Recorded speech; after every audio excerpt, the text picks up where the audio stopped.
Hello and welcome to the 110 Deadpool Corp flight training videos. My name is Day, I'm the flight trainer. Today we're going to be talking about button hooks and orbits.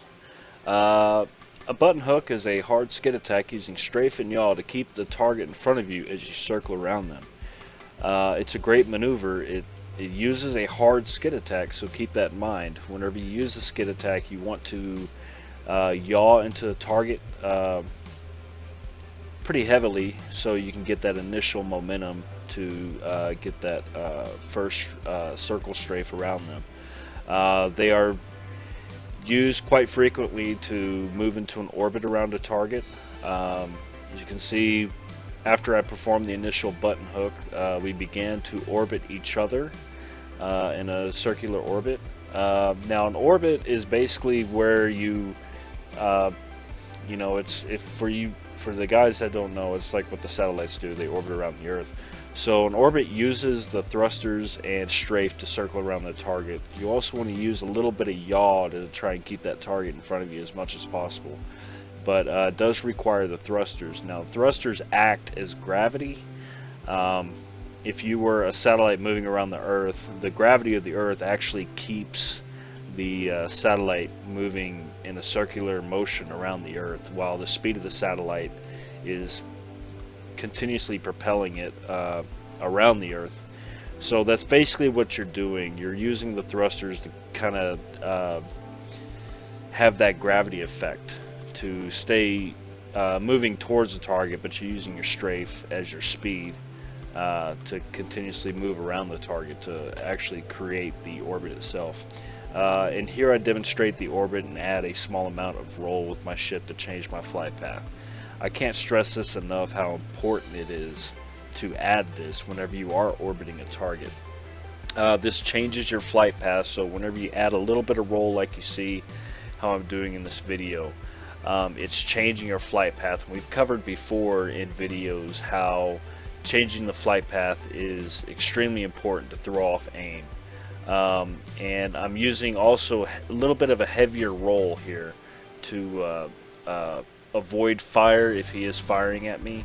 It's a great way to juke players, using your little bit of a heavier roll, throwing in a little bit of boost and thrust here and there to really throw off their pips, because what he's seeing on his screen whenever I perform these maneuvers is that lead pip of his or lag pip. They are swinging back and forth whenever I perform that. And in this clip I had my opponent keep a flat, consistent orbit to show how easy it is to hit a target with no change in their flight path.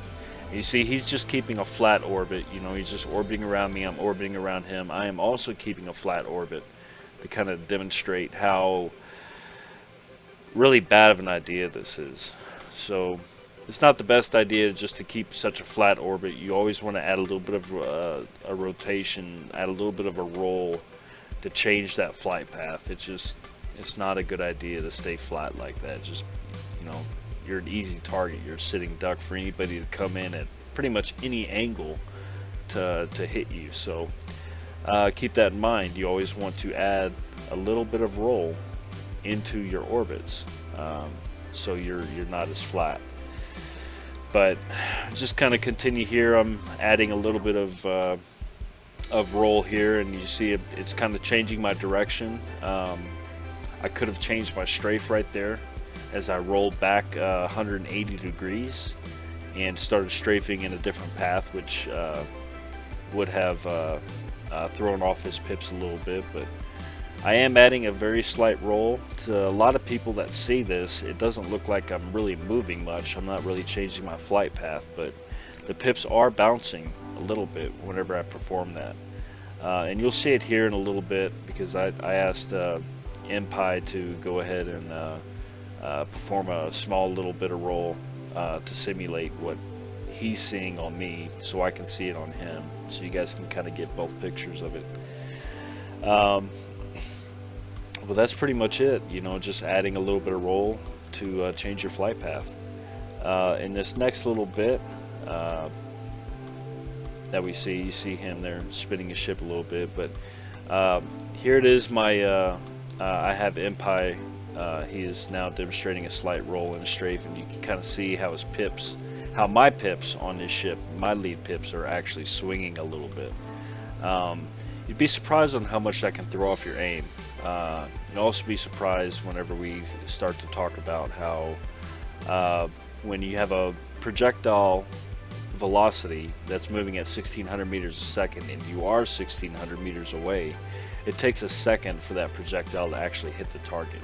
If he changes his flight path at any moment between that second that you fired, between the second it actually hits his ship, that projectile is most likely going to miss. So when I'm performing a slight roll with my orbits, I'm trying to add it about every half second, because that just gives me a better opportunity to go ahead and miss it.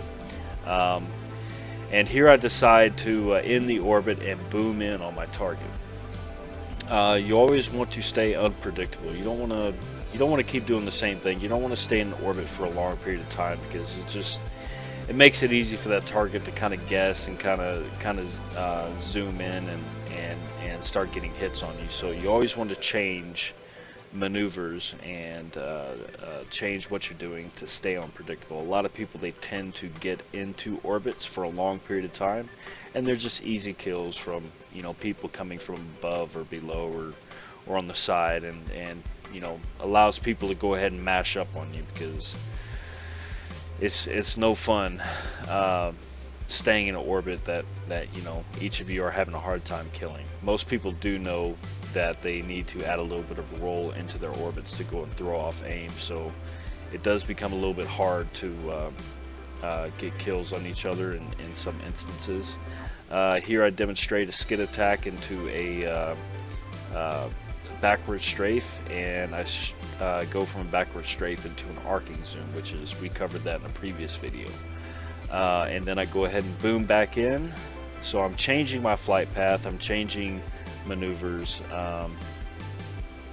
and here I boom back into a sort of half button hook and back into a backward strafe into an arcing zoom, and then I boom back in.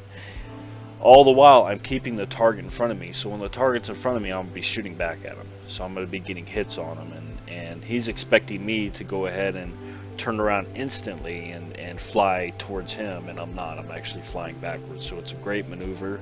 Button hooks can be used to do different things. You can use it to go back into an orbit, or you can use it to go into an arcing zoom, which is really great. We covered in the previous video on keeping momentum. So, you know, a button hook is great because you can keep that momentum into a backward strafe. And again, I can't stress the importance of using a backup camera. It's going to be a pretty shitty day whenever you're constantly running into rocks, so you always want to use that backup camera to avoid those pesky things. And again, I'm, you know, just showing the orbits, and, you know, adding a little bit of roll. He's adding a little bit of roll, as you can see in that part of the video. Changing his flight path.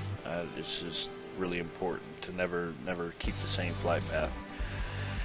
And we're going to go ahead and move on here in a little bit to the next segment of the video. I did clip this video in a little bits to kind of give you guys an example. Here I open up with a legacy roll, so you don't always have to open up with a skid attack. It's kind of short because it's kind of close to him, but you don't always have to open up with a skid attack or into a button hook. So legacy rolls are just as important as any other maneuvers, so don't forget about them. Barrel rolls too. You see here he's kind of doing a barrel roll and a legacy roll. I'm not sure what he's doing, but he did try to perform the same thing. And then I'm back to orbiting with a slight roll here. And as you can see, I haven't really been firing on it because, you know, as we're recording this video, I didn't really want to kill him, and so we can keep recording and showing different maneuvers. But during all this time, you know, when I'm showing these, I'm trying to keep the target in front of me as much as possible, so I can keep pressure on him. And notice how he begins to add a slight roll and strafe, and it bounces my lead reticle, so it's harder for me to hit him. I probably get probably about 50 to 60% of my shots in, and it's a lot better than 100%.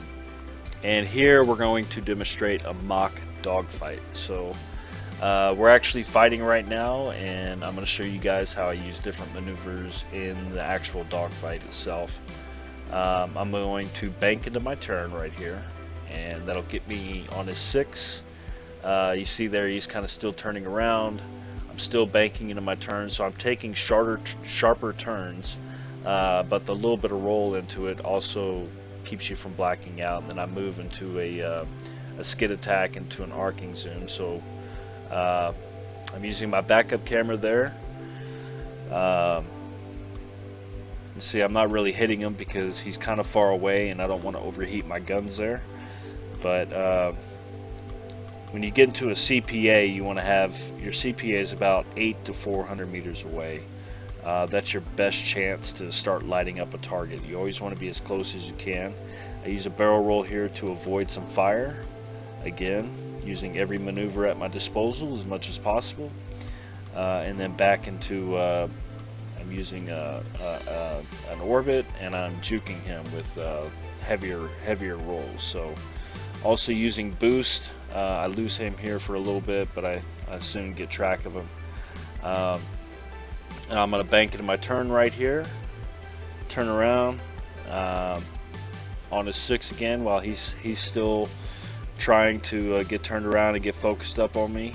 Bank into the turn again.